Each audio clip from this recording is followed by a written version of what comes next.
Lotus reality and agro farming వారు premium farm land projects మన పొలం ఫేజ్ 1, 2 మరియు 3 కంప్లీట్ చేసుకొని మన పొలం phase 4 Wasar village at Narayana Khed లో ఆగస్టు 15 ఇండిపెండెన్స్ డే రోజు గ్రాండ్ లాంచ్ చేయడం జరుగుతోంది. లాంచింగ్ మరియు ఇండిపెండెన్స్ డే సందర్భంగా 5 గుంటాస్ ల్యాండ్ అవుట్ రేట్ లో బుక్ చేసుకున్న వారికి 1,50,000 రూపాయల డిస్కౌంట్ తో పాటు 2 గ్రాముల గోల్డ్ ఫ్రీగా ఇస్తున్నారు. పూర్తి వివరాలకు సంప్రదించండి. జై శ్రీమన్నారాయణ. జ్ఞానానందమయం దేవం నిర్మలాస్ఫటికాకృతం ఆధారం సర్వవిద్యానాం హయగ్రీవ ఉపాస్మహే. ఆపదాపహర్తారం ధాతారం సర్వసంపదాం లోకాభిరామం శ్రీరామం భూయో భూయో నమామ్యం. ఆదిత్యాయ సోమాయ మంగళాయ బుధాయ చ గురు శుక్ర శనిభ్యశ్చ రాహవే కేతవే నమః. మనం ఇప్పుడు ఈ వీడియోలో జనవరి 1, 2025 నుంచి డిసెంబర్ 31, 2025 వరకు సంవత్సర ఫలితాలు తెలుసుకుందాం. అందులో ముఖ్యమైన 4 గ్రహాలే. అవి ఏంటంటే గురుగ్రహము, శనిగ్రహము, రాహుగ్రహం, కేతుగ్రహం. ఈ 4 గురించి మాత్రమే చెప్పడానికి మనకు వీలు ఉంటుంది. అంటే మిగతా గ్రహాలు అంటే రవి, బుధ, శుక్ర, కుజ గ్రహాలు ఇవి మారుతూ ఉంటాయి. కొన్ని 30 రోజులు, కొన్ని 45 రోజులు.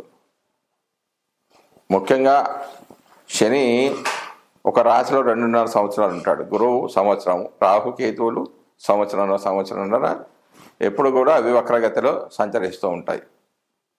మానవ జీవితంలో ఈ 4 గ్రహాలు అంటే గురువు, శని, రాహు, కేతువులు ప్రధాన పాత్ర వహిస్తాయి. ముందుగా మనం సంవత్సర గోచార ఫలితాలంటే ఏమిటి అనేది తెలుసుకుందాం. ప్రతి సంవత్సరము ఉగాది సందర్భంలో చేసే పంచాంగ శ్రవణంలో భాగంగా సంవత్సర గోచారాన్ని తెలియజేస్తారు. సాధారణంగా కూడా జరుగుతున్న సంవత్సరంలో తమకు సంబంధించిన శుభాశుభాలను తెలుసుకోవడం కూడా సంవత్సర గోచార ఫలితమే. ఈ విధానంలో ముఖ్యంగా ఆ సంవత్సరం శని, గురువు, రాహు, కేతువుల సంచారం ప్రధానంగా గమనిస్తారు. శని సంచరించే రాశి తమకు అనుకూలమా ప్రతికూలమా అని చూసుకోవడం అనేది ఉంటుంది. ఈ క్రమంలో తమ జన్మరాశికి శని 12, 1, 2 రాశుల్లో సంచరిస్తుంటే దాన్ని ఏలినాటి శని అని, 4వ స్థాన సంచారం అర్ధాష్టమ శని అని, 8వ రాశిలో సంచారాన్ని అర్ధాష్టమ శని అనే పేరుతో తెలుపుతారు. ఈ కాలాల్లో అంటే 12లో ఉంటే విశ్రాంతి లేకపోవడం, 1లో ఉంటే శరీరమైన ఇబ్బందులు, 2లో ఉంటే ఆర్థిక ఇబ్బందులు, కుటుంబ కలహాలు, 4వ స్థానంలో ఉంటే సౌఖ్యం లేకపోవడం, 8వ స్థానంలో ఉంటే ఆకస్మిక నష్టాలు, అనారోగ్యాలు తెలియజేయబడతాయి. శని యొక్క దృష్టిని కూడా పరిశీలించడం సాంప్రదాయం. శని తానున్న రాశి నుంచి 3, 7, 10 స్థానాలు చూస్తూ ఉంటాడు. ఆ రాశిలో తమ జన్మరాశి ఉన్నప్పటికీ జాగ్రత్తలు తీసుకోవడం అవసరంగా సూచిస్తారు. అంటే ఈ 3, 7, 10 స్థానాల దృష్టి ఏ రాశిపై అయితే పడుతుందో ఆ స్థానాలు కొంచెం జాగ్రత్తగా ఉండాలని శని సూచిస్తాడు. అంతేకాకుండా శని సంచరిస్తున్న రాశి తన దృష్టి ఉన్నటువంటి రాశులను తమ జన్మరాశి నుంచి ఏ భావాలు అవుతాయో ఆ భావాల విషయంలో జాగ్రత్తలు తీసుకోవడం కూడా గోచారంలో భాగమే. శని ఒక్కొక్క రాశిలోనూ 2.5 సంవత్సరాల సంచారం వల్ల ఈ గ్రహ ఫలితాలను అధికంగా గమనించడం సాంప్రదాయంలో ఉంది. సంవత్సర గోచార ఫలితాల అధ్యయనంలో శని ఫలితం చాలా కీలకమైనదని చెప్పవచ్చు. గురుగ్రహ సంచారాన్ని కూడా సంవత్సర గోచారంలో భాగంగా పరిశీలిస్తారు. గురువు తానున్న రాశి నుంచి 5, 7, 9 రాశులను చూడడం వల్ల ఆయా రాశుల వారికి అనుకూలతను తెలియజేయడం జరుగుతుంది. జన్మరాశి నుంచి 2, 5, 7, 9, 11 రాశుల్లో సంచరిస్తున్నప్పుడు ఆర్థిక, సంతాన, వైవాహిక సంతృప్తి, లాభాలను పొందవచ్చు. గురుదృష్టి ఉన్నటువంటి భావాల్లో లోపాలున్నా కూడా సరిదిద్దబడతాయి. ఆ సంవత్సరంలో ఏ కార్యక్రమాలకు అనుకూలమో ఏ కార్యక్రమాలకు ప్రతికూలమో కూడా గురుగ్రహ గోచారం ద్వారా మనం గమనించవచ్చు. నూతన సంకల్పాలు నెరవేరడానికి, వివాహ సంతానాది అంశాల్లో పరిపూర్ణత కోసం గురుగ్రహ గోచారం అనుకూలంగా ఉండే విధంగా చూస్తుండడం అనేది సాంప్రదాయం. రాహుకేతువులు తామున్న రాశులకు అనుసరించే భావాలకు సంబంధించిన అశుభ ఫలితాలను ఇస్తుంటాడు.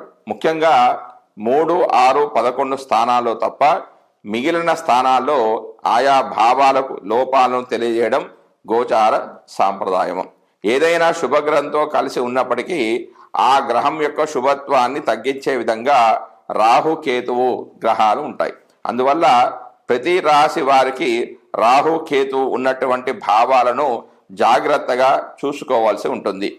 శని, గురువు, రాహు, కేతువులు అధిక కాలంలో ఒకే రాశిలో సంచరించడం వల్ల సంవత్సర ఫల నిర్ణయంలో వీరి ప్రాధాన్యం అనేది అధికంగా ఉంటుంది. జై శ్రీమన్నారాయణ. సింహరాశి వారికి 2025వ సంవత్సరంలో మాస ఫలితాలు. సింహరాశి వారికి గురుడు జనవరి 1, 2025 నుంచి 13 మే 2025 వరకు 10వ స్థానంలో సంచరిస్తున్నాడు. జన్మరాశి నుంచి 10వ రాశిలో సంచరించే కాలంలో ప్రతి చిన్న పని చాలా కష్టసాధ్యంగా ఉంటుంది. తల్లికి అంత మంచిది కాదు. ఇష్టం లేకుండానే దూర ప్రయాణాలు అనేవి చేయవలసి వస్తుంది. ఆస్తులు అనేవి కరిగిపోతాయి. ఉద్యోగ భంగం లేదా అధికారుల నుంచి శిక్ష అనేది పడుతుంది. ఇతరుల యొక్క కోపానికి గురి అవుతారు. 4వ స్థానాన్ని వీక్షించడం వల్ల నష్టాలు కలగకుండా చూస్తాడు. తక్కువగా వ్యాధిగ్రస్తులు అవుతారు. దూరదేశ సంచారం అనేది చేస్తారు. మాటను అదుపులో ఉంచుకుంటారు. వినోదాల్లో, విద్యా వ్యాసంగాల్లో పాల్గొంటారు. మే 14, 2025 నుంచి అక్టోబర్ 17, 2020 వరకు లాభస్థానంలో సంచరిస్తూ ఉన్నాడు గురుడు. తద్వారా ఉన్నత పదవి, ప్రభుత్వ సన్మానాలు పొందడం, విద్యా వివేక వృద్ధి, నానామూలక ధనాదాయం, విదేశీయానం అనేవి జరుగుతాయి. గురుడు తన ప్రత్యేక దృష్టిత తృతీయ, పంచమ, సప్తమ భావాలను వీక్షించడం ద్వారా కష్ట నష్టాలను కొంచెం తగ్గించే ప్రయత్నం చేస్తారు. తగ్గిపోతాయి. పెద్ద గొడవలు కాస్త చిన్న తగాదాలుగా మారిపోతాయి. కష్టపెట్టి మరీ విజయాన్ని అందిస్తాడు. సంతాన మూలక ఆనందం అనేది కలిగజేస్తాడు. దైవ కార్యాల్లో పాల్గొంటారు. విద్యా వ్యాసంగంలో పురోభివృద్ధి అనేది కలుగుతుంది. తర్వాత అక్టోబర్ 18, 2025 నుంచి డిసెంబర్ 4, 2025 వరకు వ్యయ స్థానంలో సంచరిస్తున్నాడు. తద్వారా పదవీ త్యాగము, ఆస్తి నష్టము, బంధు వియోగము వంటివి జరుగుతాయి. శుభకార్యాలకే ఖర్చు పెడతారు. దూరదేశ సంచారం అనేది చేస్తారు. విద్యా వినోదాలలో పాల్గొంటారు. రోగ బాధలు అనేవి చాలా తక్కువగా ఉంటాయి. అతి కష్టం మీద పనులు పూర్తి చేస్తారు. అయితే సెప్టెంబర్ 15, 2025 నుంచి అక్టోబర్ 3, 2020 వరకు 12వ స్థానానికి వేద స్థానమైన 2లో బుధుడి యొక్క వేద వలన వ్యాపారాదులలో లాభాలు రావడం, అన్ని వ్యవహారాలు ఒక కొలిక్కి రావడం, ఇంటిలో శుభ కార్యక్రమాలు జరగడం వంటివి జరుగుతాయి. తర్వాత డిసెంబర్ 5, 2025 నుంచి డిసెంబర్ 31, 2025 వరకు లాభస్థానంలో గురుడు సంచరిస్తున్నాడు, అంటే వక్రీకరించున్నాడు. తద్వారా ప్రభుత్వ మూలకంగా, విదేశాల మూలకంగా అధిక ఆదాయం అనేది జరుగుతుంది. గౌరవ మర్యాదలు పొందుతారు. విద్యా వివేక వృద్ధి, అన్ని రంగాల వాళ్ళు ఉన్నతిని పొందుతారు. ఆరోగ్యం అనేది బాగుపడుతుంది. విరోధాలు అనేవి సమసిపోతాయి.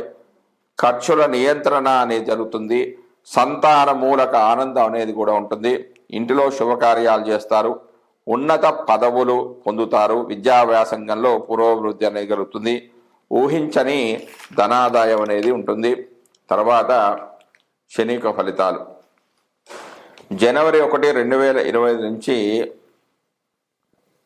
28 మార్చ్ 2025 వరకు శని సింహరాశి వారికి 7వ స్థానంలో సంచరిస్తూ ఉన్నాడు. అంటే 23 మార్చి వరకు శని సింహరాశి వారికి సప్తమంలో సంచరిస్తున్నాడు. తద్వారా శని ఈ సప్తమ స్థానంలో చెడు ఫలితాలనే ఎక్కువగా ఇస్తాడు. తీవ్రమైన ఆపదలు, దేశాంతర ప్రయాణము, అనారోగ్యం కలగడం, అలసిపోవడం, భార్యకు అనారోగ్యము, వృధాగా ప్రయాణాలు చేయడం, వ్యాపారంలో ఇబ్బందులు కలగడం, కొంత నష్టాలు అనేవి కలుగుతాయి. అధికమైన ఖర్చులు, కుటుంబ సభ్యులతో గొడవలు, కీళ్ల నొప్పులు, ఆస్తులు అమ్ముకోవడం వంటి ఫలితాలు కూడా జరుగుతాయి. తర్వాత 24 జనవరి 2025 నుంచి ఫిబ్రవరి 10, 2025 వరకు 9వ స్థానానికి వేదస్థానమైన 6లో బుధగ్రహ సంచారం వలన వాక్శుద్ధి కలగడం, విద్యా వ్యాసంగాలలో అభివృద్ధి, వేదాంత గోష్ఠి, బంగారు ఆభరణాలు కొనడం, మంత్రసిద్ధి కలగడం, ధనం లభించడం, తీర్థయాలు చేయడం లాంటివి జరిగే అవకాశం అనేది ఉంది. దాని తర్వాత 29 మార్చి 2025 నుంచి 31 డిసెంబర్ 2025 వరకు 8వ స్థానంలో సంచరిస్తున్నాడు. అంటే రవి తన స్థానం నుంచి కొంచెం ముందుకు వెళ్ళడం జరిగింది. కుంభం నుంచి మీనరాశిలోకి వెళ్ళాడు. అది ఈ రాశి వారికి అంటే సింహరాశి వారికి 8వ స్థానమైంది. 8వ స్థానంలో సంచరించడం వల్ల అంత మంచి ఫలితాలు అనేవి జరగవు. జీవితం అనేది చాలా సక్రమంగా జరగదు. ఆటుపోట్లు అనేవి ఎక్కువగా ఉంటాయి. ఆయుష్ క్షీణించడం, సౌఖ్యం అంటే పడుకున్నా కూడా నిద్ర పట్టదు, సరైన సమయానికి భోజనం అనేది లభించదు, భార్యాభర్తల మధ్య గొడవలు ఎక్కువగా జరుగుతాయి, బద్ధకం అనేది ఎక్కువగా ఏర్పడుతుంది, కుటుంబంలో గొడవలు ఉంటాయి, సంపాదనకు మించి ఖర్చులు ఉంటాయి, మానసిక స్థితి లేకపోవడం, సంతానం ద్వారా ఇబ్బందులు, దుర్వార్తలు వినడం, స్నేహితులతో గొడవలు కావడం, సరైన ఆలోచన రాకపోవడం, ఉద్యోగంలో వ్యాపారంలో నష్టాల ఇబ్బందులు కలగడం వంటివి జరుగుతాయి. తర్వాత రాహు యొక్క ఫలితాలు జనవరి 1, 2025 నుంచి 17 మే 2025 వరకు సింహరాశి వారికి అష్టమంలో రాహు సంచరిస్తున్నాడు. 8వ స్థానంలో రాహు సంచారం వల్ల అనారోగ్యము, ఆందోళన, క్రూర జంతు భయము, కార్యనాశం అని అనుకున్న పనులు చెడిపోవడం, కుటుంబంలో గొడవలు కలవడం వంటివి ఏర్పడతాయి. రాహు తన సప్తమ దృష్టి చేత 2వ స్థానాన్ని వీక్షించడం వల్ల ధన నష్టం, కష్టాలు, అపకీర్తి వంటివి కూడా జరిగే అవకాశాలు ఉన్నాయి. తర్వాత మే 18, 2025 నుంచి 31 డిసెంబర్ 2025 వరకు సింహరాశి వారికి రాహు సప్తమంలో సంచరిస్తున్నాడు. 7వ స్థానంలో రాహు చెడు ఫలితాలను ఇస్తాడు. భార్యతో గొడవలు, భోజన అసౌఖ్యము, వ్యాపారాలలో నష్టాలు, అపజయము, అన్యదేశ గమనం అంటే విదేశాలకు వెళ్ళడం లాంటివి కూడా జరుగుతాయి. తర్వాత కేతువు యొక్క ఫలితాలు సింహరాశి వారికి కేతువు జనవరి 1, 2025 నుంచి 17 మే 2025 వరకు 2వ స్థానంలో సంచరిస్తూ ఉన్నాడు.